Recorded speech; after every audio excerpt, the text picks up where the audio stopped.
घटते शिक्षा का स्तर और बढ़ता शिक्षा का व्यवसायीकरण के कारण आम लोगों से काफी दूर होते नजर आ रही है प्रोफेशनल शिक्षा।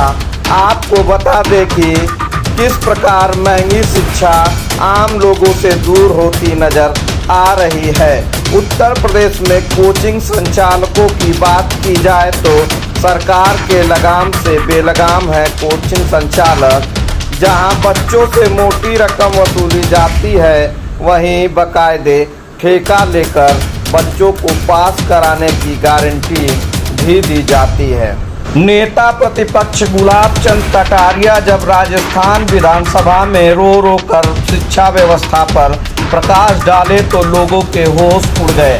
प्रकाश चंद कटारिया ने कहा कि असली बीमारी कोचिंग संस्थानों में है, जो लंबे पैमाने पर खेला करते चले आ रहे हैं। संस्थानों के द्वारा गारंटी के साथ बच्चों को पास कराने की बात सरेआम कही जाती है। बड़े बड़े पोस्टर छपते हैं और उन पर बच्चों के फोटो छापकर खूब वाहवाही लूटी जाती है और संस्थान का नाम सुर्खियों में रहता है। लेकिन इसके पीछे की बात की जाए तो बहुत बड़ा खेला जाता है। तब जाकर इन संस्थानों में बच्चों को बाकायदे ठेका लेकर पास कराने की बात कही जाती है। ऐसे में अगर देखा जाए तो इस संस्थानों में फीस के नाम पर मोटी रकम वसूल की जाती है और बाकायदा पास कराने की गारंटी दी जाती है। आगे हम बात करते हैं। इससे पहले आइए देखते हैं राजस्थान विधानसभा में गुलाब चंद कटारिया की यह तस्वीर। क्या बोले गुलाब चंद कटारिया? जो डूबना है प्रदेश को तो डूबेगा। मतलब 10 वर्ष में चाहे मेरा सरकार रही हो चाहे आपकी रही हो, किसी में स्वयं शिक्षा मंत्री हूँ, अपराधी होऊंगा, कोई चिंता की बात नहीं।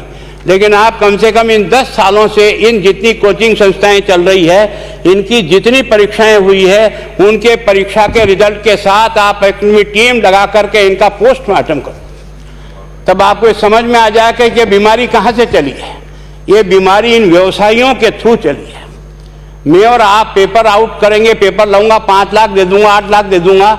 मैं क्या 2 करोड़ 5 करोड़ 8 करोड़ दे सकता हूं क्या भैया? ये सारे के सारे जो पैसे देने वाले बड़े बड़े दिग्गज लोग हैं, जो कोई 10 करोड़ में पेपर ले जाता है, कोई 3 करोड़ में ले जाता है, कोई 2 करोड़ में ले जाता है, फिर अपने कोचिंग संस्थान में रिजल्ट लाता है और उसके बाद बड़े बड़े पोस्टर बाहर लगाता है, मेरा 100% सिलेक्शन। ये है बीमारी की जड़। अगर मार करना चाहते हो तो यहाँ करो, तब तो जाकर के इसको कोई रोक सकोगे। बाकी से केवल मन को संतुष्ट करने का काम करो तो ये राजस्थान के उस गरीब बच्चे के साथ न्याय नहीं होगा, जो बड़ी मुश्किल से पढ़ता है, अपने घर में बूढ़े माँ बाप को भूखे मार के पढ़ता है और उसके बाद परीक्षा के लिए जाता है, रोता हुआ घर लौटता है।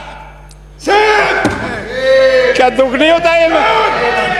हम लोगों के मन में कोई रहम नहीं है कि आखिर उस बच्चे का क्या होगा जो अपनी बड़ी पीड़ा के साथ पढ़ रहा है। इन सारे पैसे वाले लोगों के पास में आपने सारी सरकारी नौकरियों को भेज दिया। मैं बहुत कड़वा सच बोल रहा हूं। आज जो पिछले 8 साल में नौकरी में लगे ना, उन सब का भी पोस्टमार्टम कराओ, आपको लगेगा आधा फर्जी मामला निकलेगा। कोई है नहीं, कोई सोचने वाला है इस पर कि आखिर उसके दर्द को कौन जानेगा, है ना। जिस प्रकार से हमने परीक्षा के माध्यम से इन पैसे वाले लोगों को उतार करके सारे के सारे उन गरीबों की आशाओं के ऊपर पानी फेर दिया। रात और दिन पढ़ता है, भूखा प्यासा पढ़ता है, घर बेच करके पढ़ता है, खेत बेच करके पढ़ता है, लेकिन जब उसका सिलेक्शन नहीं होता तो जहर खा के मरता है। कोई इस पीड़ा को समझने के लिए तैयार नहीं है। और हम इस कानून को ला करके दुनिया को बताना चाह रहे हैं कि हमने इतना बड़ा कानून कर दिया, इस कानून से कुछ भी नहीं होगा। मैं आज आपको कह रहा हूं, ये जो आपने नए प्रावधान जोड़े हैं, मैं सोचता हूं कि मुझे कुछ बोलने की इच्छा नहीं, मुझे बहुत दुख है इस बात का। क्या होगा ये?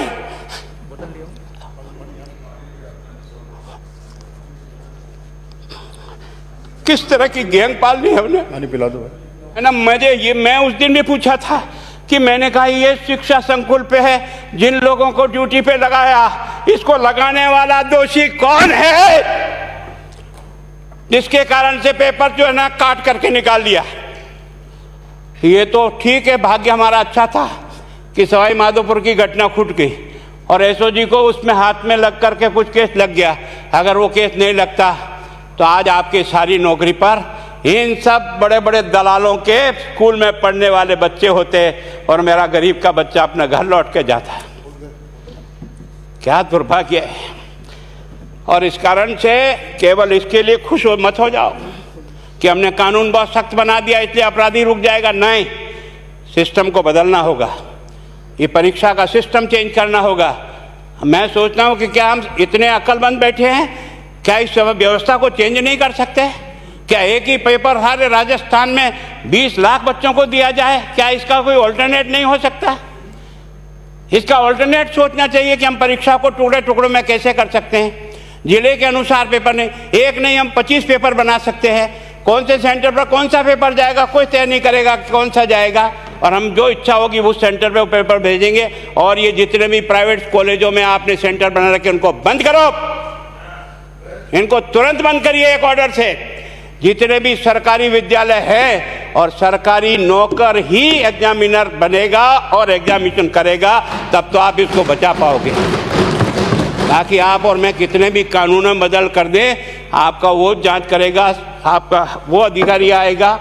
आपने कहा भाई सेशन जज के नीचे नियुक्ति नहीं होगी, इसके अलग से कोर्ट होगा, बहुत अच्छी बात है। प्रोविजन जो आपने डाले हैं वो स्वागत योग्य है, स्वागत करता हूँ, पर इन प्रोविजन को लागू तो आप और मैं ही करूँगा, कौन करेगा? जब हम ही ठीक नहीं है तो इन प्रोविजन क्या रोएंगे अंदर बैठे बैठे? जब तक हमारा दिल और दिमाग ठीक नहीं होगा ना, इस बीमारी का इलाज नहीं होगा। हमने शिक्षा के मंदिर को भ्रष्टाचार की भट्टी में जलाकर खाक कर दिया। दुर्भाग्य हमारा, जहां से कोई आशा की किरण दिखती थी उस गरीब को कि चलो मैं अपनी मेहनत से आगे बढ़ जाऊंगा, लेकिन अब वो निराशा में आ गया। उसको लगा कि अब कोई रास्ता नहीं है।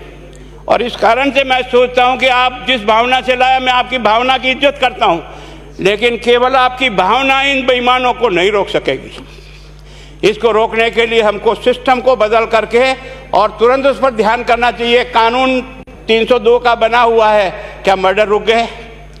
आप भी जान रहे हो रोज के रोज पोक्सो कोर्ट में आजीवन कारावास हो रहा, क्या व्यभिचार रुक गया है? अपराधी को दंड मिल सकता है, अपराध बंद नहीं हो सकता है।